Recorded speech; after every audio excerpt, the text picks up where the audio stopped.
Body position is something I'm always looking at because it's so important to your overall performance. Get it wrong and it will compromise everything. Get it right and it will make a big difference to your turns.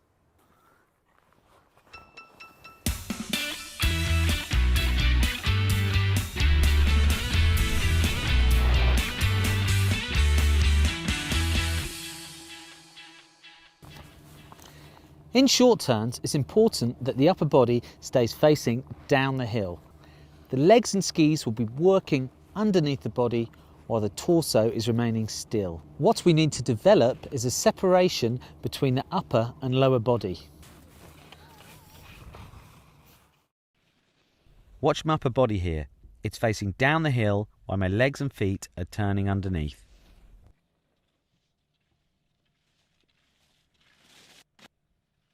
A great way to visualise this separation is to imagine you have two poles and they're going to rest underneath your arms, similar to gymnastics parallel bars. Now the upper body is going to slide and stay still all the way down those poles while the legs work underneath the body. Let me show you what I'm talking about.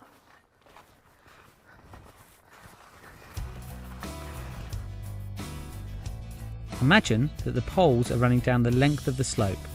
My body will follow that line, staying straight and level from top to bottom.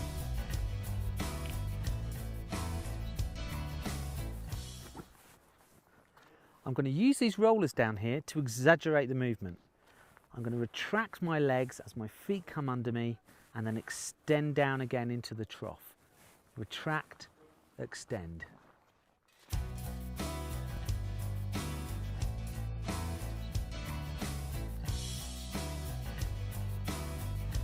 This is a great way to feel these movements combined.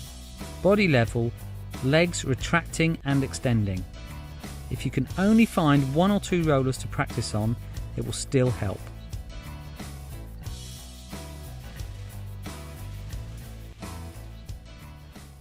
That may feel like a strange sensation to start with, but it's the same movement on a smooth piste doing short turns. The torso remains still and calm and the legs moving underneath. If you find the poles are getting in the way or adding any extra complications, get rid of them and repeat the same movements but keeping the arms nicely in front. It may be one less thing to think about. Removing the poles will allow your body to stay in a more relaxed and neutral position. Remember, hands in front. It will help keep your upper body stable.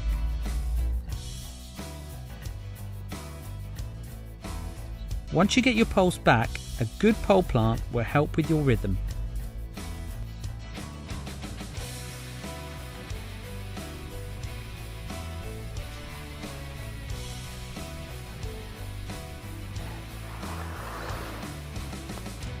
Now you should be able to feel the legs retracting under the body and then extending into the new turn. The upper body staying calm and still and facing straight down the hill.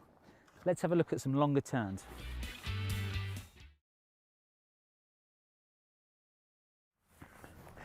In longer radius turns, you can still feel your skis working under the body.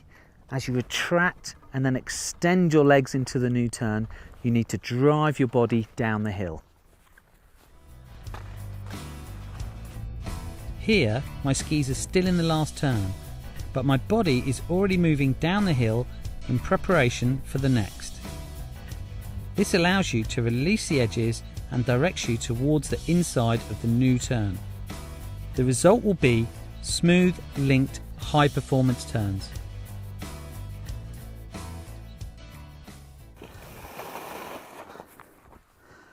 You may have heard the expression stacked before in ski technique. Now what that simply means is lining up your body.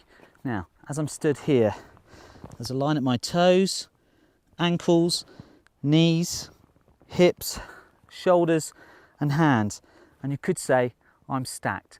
Now that's by far the strongest position. Standing here like that, all of my ligaments, muscles and skeleton are all lined up, and that's going to allow me to handle the huge pressures built up in modern performance skiing.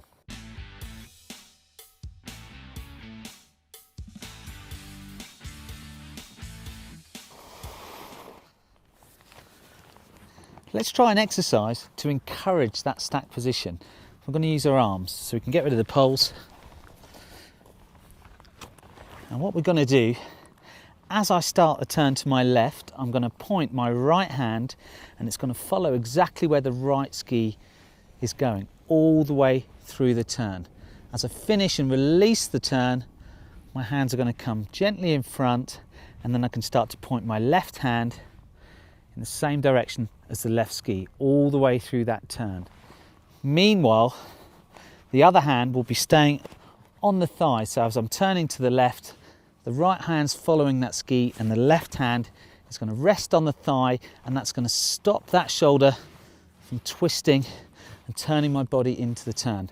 Now this hand isn't going to cross over the skis and point where you want to go, it's just simply going to follow the skis.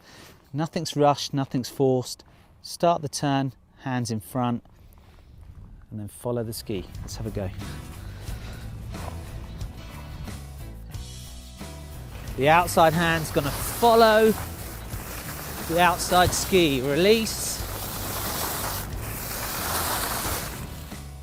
Make it a smooth transition from one turn to the next.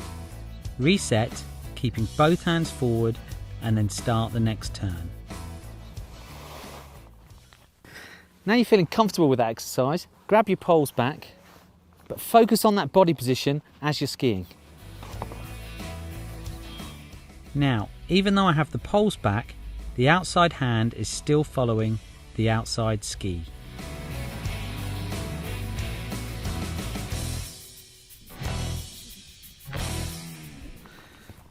Now that technique is much more for a longer to medium-sized turn. In a shorter turn, you simply don't have enough time. You'll be flinging your hands all over the place. Remember, shorter turns, keep that upper body still, calm, and facing down the hill. But in longer turns, stay stacked. If you roll the skis onto their edge, you will turn thanks to the shape of the skis. But as an expert skier, you need more control over what the skis are doing. Using pressure and edge, you can dictate the radius of the turns. Here I'm edging both skis and they are turning, but I'm simply riding the ski as a passenger and just letting the ski dictate the turn. If I become more active and push through the skis, I can influence the turn shape. The more I push, the tighter and more dynamic the turns become.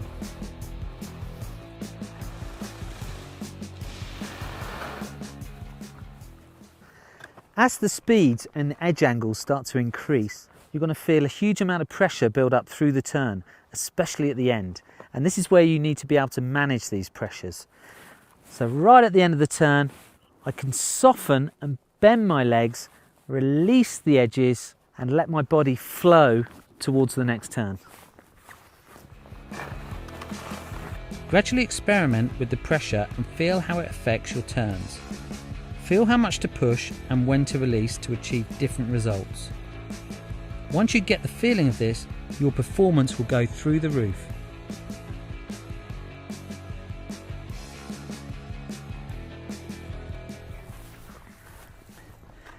Now that you've got a good strong body position, you can control your edges and the pressure. You're well on your way to being an expert piste skier. Something that's important as an expert skier is being able to turn exactly where you want to.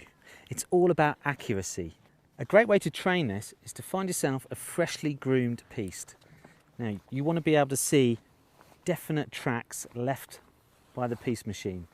Choose yourself one of those tracks and say to yourself, I'm going to make turns perfectly on the edge of one of those tracks. All the way down the run, stay perfectly within that corridor. To achieve this, you need to work on your timing. Calculate where and when to start and finish each turn. For a bit of variation, change the width of your boundaries. Open it up to 2 or 3 machine tracks. Keep mixing it up and challenge yourself. Adding this variation will improve your accuracy and ability to change your turn shape to maintain a fluid line. Developing your accuracy will give you the confidence to choose a line and know you can achieve it. Combined with strong spatial awareness, you will have much more control over your descent.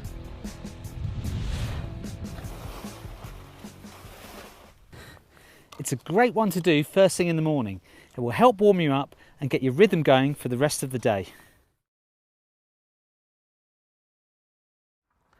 We're going to look at 3 essential skills when skiing steeper slopes: edge control, foot rotation, and separating the lower and upper body. These skills are as important on the piste as they are off, and it's really going to help you control your speed as the gradients increase. The first thing we're going to look at is edge control. These days with modern skis, everybody's a little bit too obsessed by how much edge they can get on the ski. And a good skier can edge the ski a lot, but they've also got the ability and skill to flatten and feel when the skis are flat. And that's what we're going to start to try here. Now all I'm going to do is flatten the skis and slide, then gently edge. Flatten the skis, gently edge. Flatten and edge. You may have been surprised that it's actually harder to flatten the skis than it is to edge the skis. Keep practicing and try it from both directions.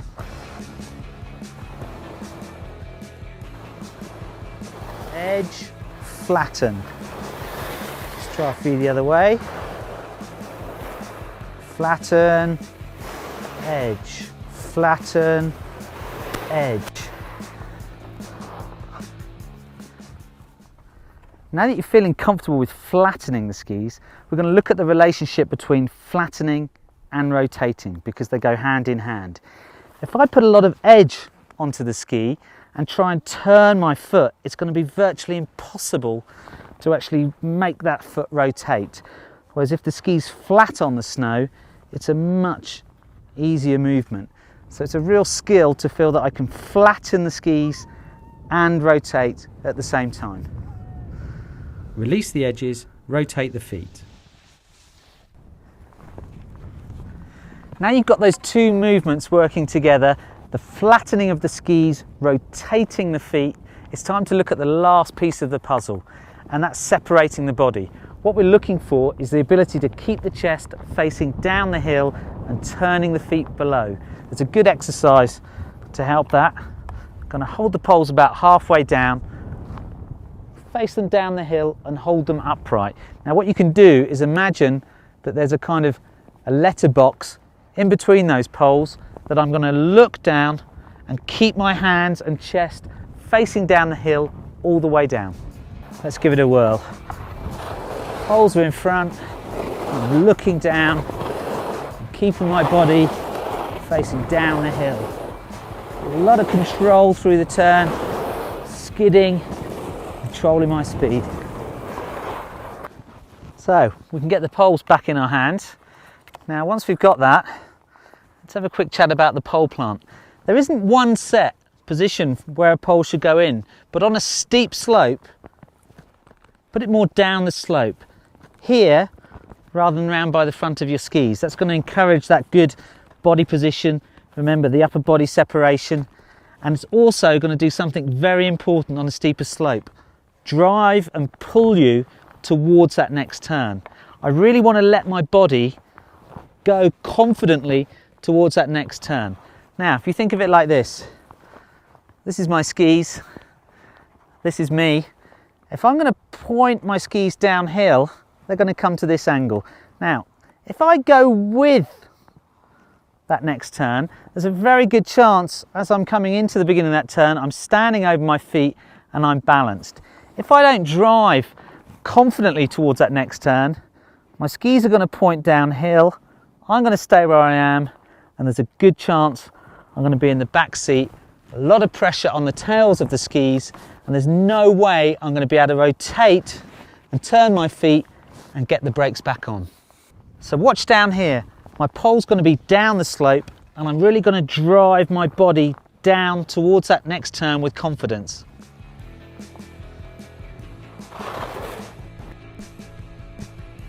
Release the edges, plant the pole, rotate the feet. Make sure all these movements are linked together.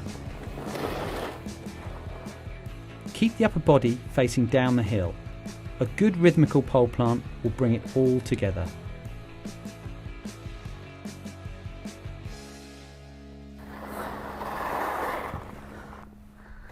Combine all these elements, keep practicing, and you'll find yourself skiing steeper slopes with a new confidence. Jumping is an essential skill. It can get you out of difficult situations, open up new line choices, and add a fun element to your skiing. Learning to jump properly comes from a simple movement called the pop. I'm on a nice flat area, plenty of space around, feet hip width apart, and I'm going to flex my ankles, knees and waist and extend up. The goal is to pop straight up, not forward or back. Stay balanced over your feet and you'll feel controlled in the air. A smooth flex down and controlled extension will help you stay in balance.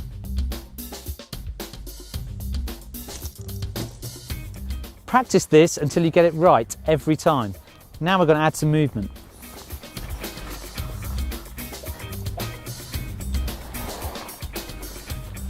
I'm here in the snow park and it's a great controlled environment to learn how to jump in. There's normally a beginner's line like these smaller ones, so start on these and build your confidence.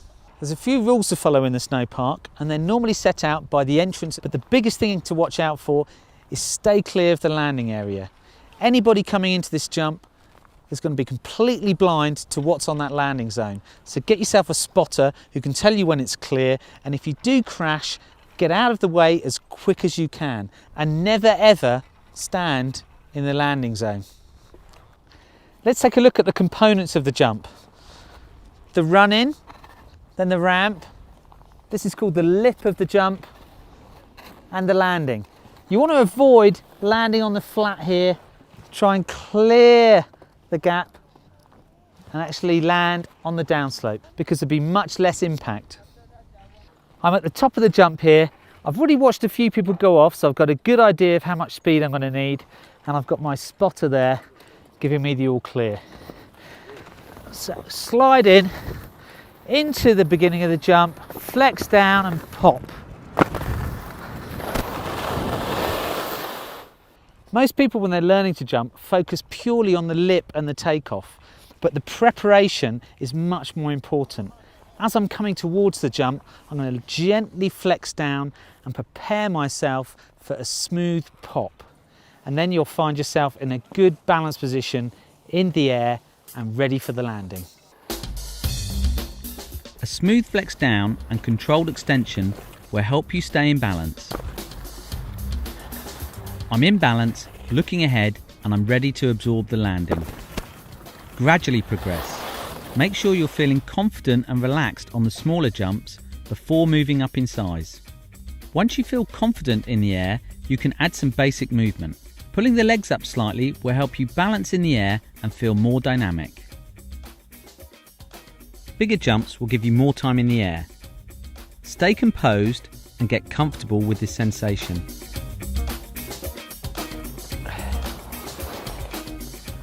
That's jumping. Start off small and slowly build up. Get used to the feeling of being in the air, and it's something you'll use all over the mountain.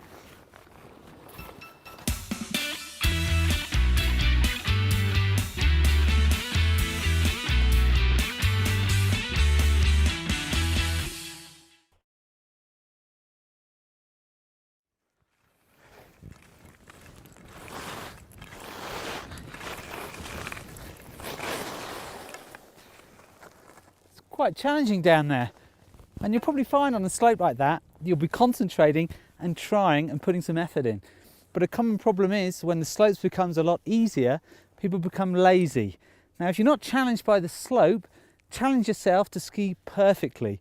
If you drop your arms and get quite complacent about it, all you're doing is training yourself to ski that way. Don't just give up slightly because the terrain is easier. Keep trying and strive for perfection.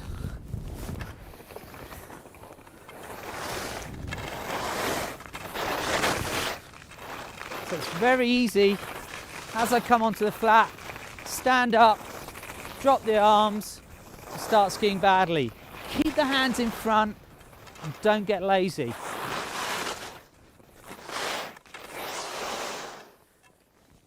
So every time you do a bad turn with the hands down and not really trying, you're training yourself to ski like that. And you've got to really replace that with a good positive position. And even though the slope's quite easy, keep working those skis and train yourself to ski well. Don't get lazy.